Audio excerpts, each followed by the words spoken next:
څنګه کولای شو د ای آی په مرسته په یوه دقیقه کې ځان ته مسلکي سی وي جوړ کړو؟ په اول قدم کې به خپل سی وي راواخلئ. که چیرې سی وي نه لرئ نو تاسې کولی شئ خپل خلاص سوانح دلته ولیکئ. په دوم قدم کې چات جی پي ټي ته راځو.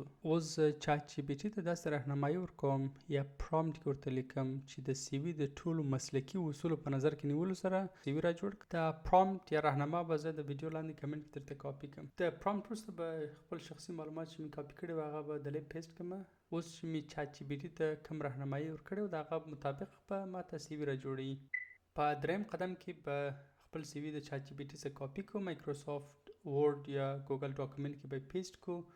اوس زموږ سی وي آماده ده. موږ کولی شو د سی وي د پی ډي اف په بڼه را ډاونلوډ کړو. که چیرې غواړئ ستاسو سی وي ښه ډیزاین یا فارمات ولري نو تاسو کولی شئ د دې فری ویب سایټ څخه استفاده وکړئ. د چات جي پي ټي کوم معلومات درکړي د هغه په اساس ټول معلومات کې ولیکئ. تاسو ته به د سی وي مختلف ډیزاینونه درکړي. هر ډیزاین چې مې خوښ شو هغه ډیزاین کولی شئ را ډاونلوډ کړئ د پی ډي اف په بڼه.